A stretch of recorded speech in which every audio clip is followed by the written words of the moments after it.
থাকে, আদর্শিক ভাবনা যদি কারো না থাকে, জিয়া রহমানের রাজনৈতিক ধারণ যদি কেউ না করে থাকে, তারাই বিভিন্ন সময় বিভিন্নভাবে বিভিন্ন প্রতিযোগিতা বিভিন্নভাবে তারা নিজেরাই স্বতন্ত্র প্রার্থী হয়ে জনগণকে ধোঁকা দিয়ে থাকেন, নেতাকর্মীদেরকে ধোঁকা দিয়ে থাকেন। এবং তার পরবর্তী পর্যায়ে আমরা দেখেছি যে মেলান্দ মাদারগঞ্জের যারা সে সময় ধানের শীষে কাজ করত তাদেরকে দল থেকে ছাঁটাই করে দিয়েছে এবং তার পকেট কমিটি করেছে। এবং আজকে আমরা লক্ষ্য করলাম গত কয়েক মাস হলো মেলান্দ সম্মেলন হলো, মেলান্দ সম্মেলনে যে কমিটি হয়েছে প্রেসিডেন্ট সেক্রেটারি এছাড়া কোনো কমিটি বোধ হয় না, নাকি হয় না? অর্থাৎ একটা মূল আলোচনা রেখেছে কর্মীদের সামনে, কেউ যেন তার কথার বাইরে না যায়। যদি কেউ তার কথার বাইরে যায় তার পথ থাকবে না। এটি কার কথা জানেন? একটা ফ্যাসিস্ট মানুষের কথা হলো এটা। শেখ হাসিনা যে কাজগুলো করেছেন একই কাজ বাংলাদেশে মেলান্দ মাদারগঞ্জে হচ্ছে।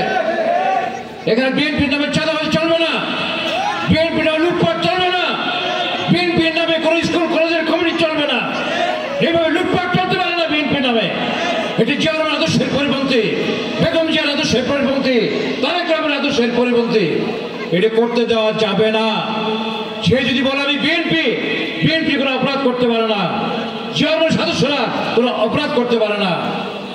কথা মাথায় রাখবেন, যারা বিএনপির নাম ভাঙিয়ে এই লুটপাটগুলো করেন, চাঁদাবাজি করেন, মাস্তানি করেন, তাদেরকে পুলিশ হাতে সাব্যস্ত করেন।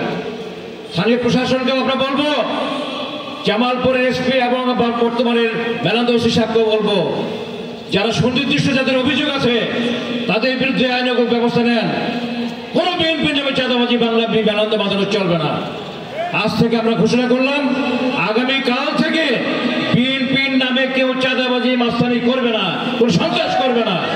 আপনাকে রাজি আছেন? সবাই সম্মিলিতভাবে ঐক্যবদ্ধ হতে হবে। বিএনপি একটা ক্লিন দল। জিয়া রহমানের সততা সম্পর্কে কেউ প্রশ্ন তুলতে পারে নাই, খালেদা জিয়ার স্বতন্ত্র সম্পর্কে তার সততা সম্পর্কে প্রশ্ন তুলতে পারে নাই। আজকে সেই দলকে আপনারা কলঙ্কিত করছেন। দয়া করে আপনারা কেউ কলঙ্কিত করবেন না।